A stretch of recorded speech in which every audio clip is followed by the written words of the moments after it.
Okay, hello everybody. I will not be here today. Today is October the 5th of 21, and I hope to be back to class soon. So I'm doing a video to try to keep you guys up with everybody else. Hope you had a good 3-day weekend and got lots of sleep and stuff like that. Have some fun along the way too. Okay, our objective for today is to determine a function as compared to a relation, and I'll talk about what those are. And our critical question is, how do we tell the difference between a function and a relation? That's what we're learning today for the most part. Okay, so we're going to get out your vocabulary handout. I'm going to put the phone down here for a second. So this is your vocabulary handout, and you want to be turned up to the top page. Make sure, of course, you put your name in. Today's date is October the 5th, period, whatever that is. And let's go down to number 5. We're going to do it first because we're going to kind of do it in order. That's going to help you understand what's going on here. All right, so number 5, and you're just taking notes. Number 5 is, let me make sure I've got my thing right. Number 5 is a function, as we just talked about in the objective. So function is listed right here. There. Writing this word in for number 5. So put in the word function here. F-U-N-C-T-I-O-N. Okay, you've written that word here. It's an algebra equation that has an x and a y variable that has only one input for each and one input y for each input x. Okay, this says a lot. Now, everything you have seen so far, you have seen and been working with functions and did know that we called them functions. And so now we're kind of getting into algebra and the language of algebra and definitions of algebra.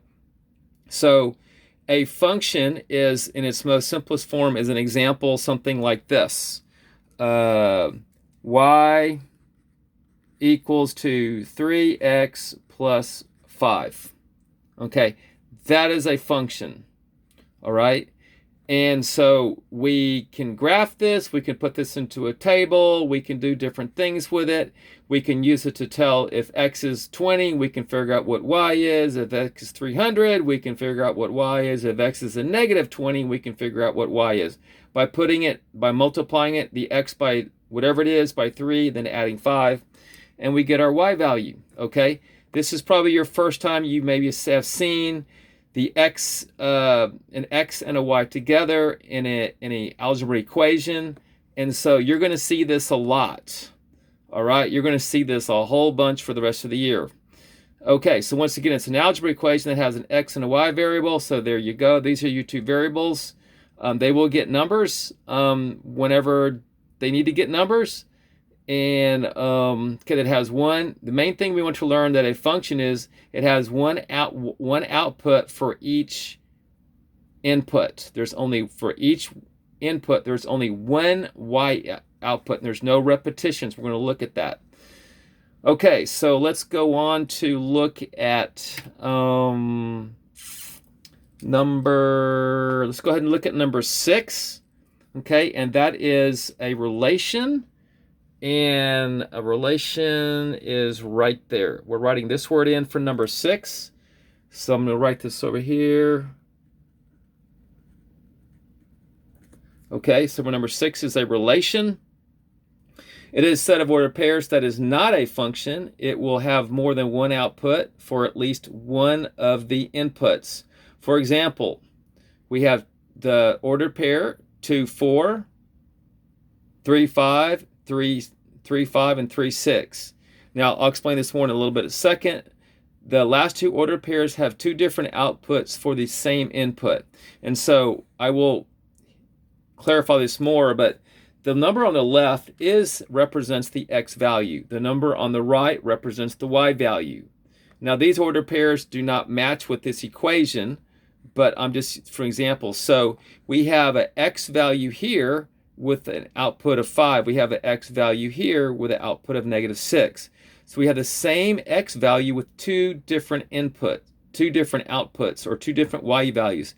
This is what a function is not. And this is, we call it a relation. So once again, that is this word right here. It is a relation. It is not a function. Okay, so I might come back and put a little graph on there or something like that, but I'm going to leave this blank.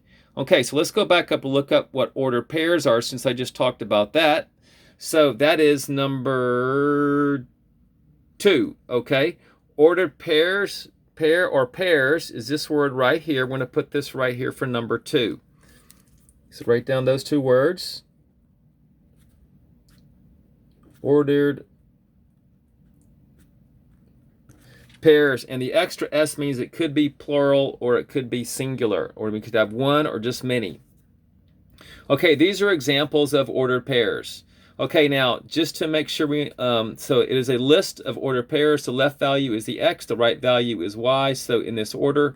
So what that means is the number on the left is X. All these numbers on the left represent X. So I'm going to put an X over these 3 numbers right here.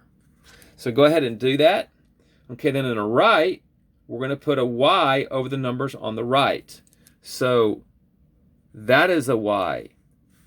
The 5 is a Y. The -6 is a Y, all right? So they're separated. We always separate them by commas. We put parentheses around them. Okay, this is a parentheses.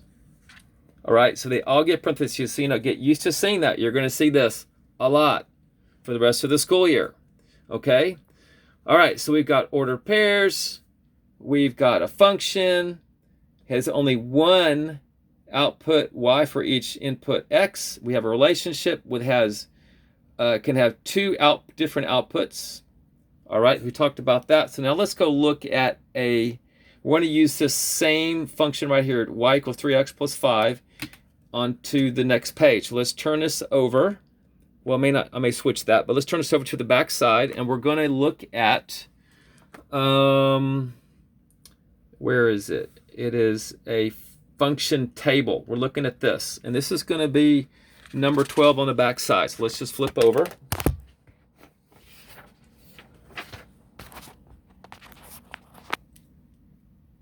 Okay, so right here, a function table. Writing those 2 words in here. Function table. It's a table that shows inputs, calculations, and outputs of a function. All right, so we had that other problem right here, which was Y equals 3X plus 5. And so a function table looks like this. There's kind of a short version and a longer version. So we'll do the longer version first. And so we have X over here, and then we have the Y will be on the right, so 3X plus 5 is in the middle. So I'm going to put 3X plus 5. I'm writing down 3X plus 5. And then I'm going to put the Y over here. Okay, so now a table is just simply, we draw lines to separate these parts. Okay, now for emphasis sake, we don't write this. I'm going to put a parentheses around the X, because that is where the number from here will go into there. So let's say if X is a -2, -1, 0, 1, 2, and we'll go up and do something crazy like 15. Okay? So if I'm going to rewrite this same with the parentheses without the X. So we're going to replace the negative. So this is called the input. The X is called I'm going to put the words down here. They're also called inputs. They're also referred to as a domain. These are all different wordings for X. It's also called the independent variable. Okay? And so all of these are different names for X, or we refer to them differently, but you'll hear this. Okay? And so now the Y values is called the outputs. Is referred to the range, and is called the dependent variable.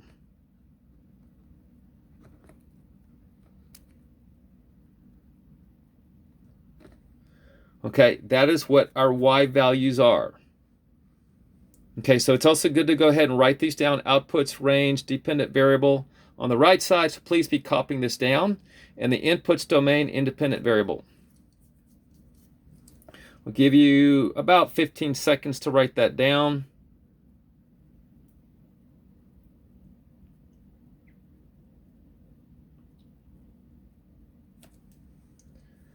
A few more seconds.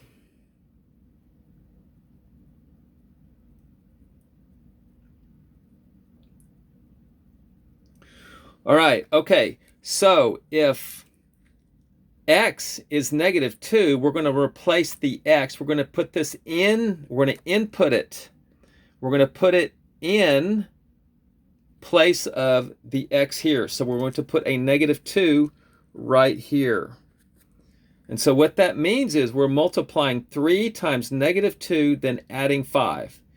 3 times -2 is a -6, plus 5 becomes a -1. So when we put -2 into this expression, the output or the outcome is a -1 because it's 3 times -2 plus 5. All right, this is simple math. All right, this is also known as evaluating a function. We'll talk about that in the next part of the lesson of today. So now the next part, I'm going to just repeat this whole expression right here all the way down for each part. I'm going to put parentheses plus 5. I'm not going to fill anything in yet. The next one I'm going to put 3 blank plus 5.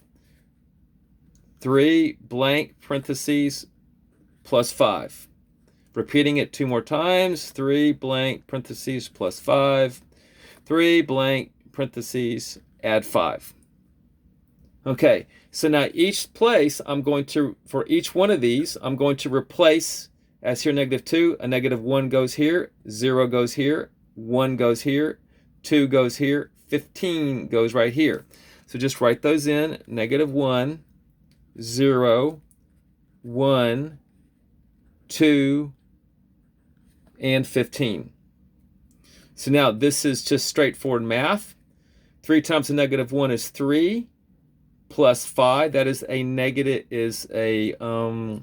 this one is 3, so this is going to be a +2, because there are more positives than negatives.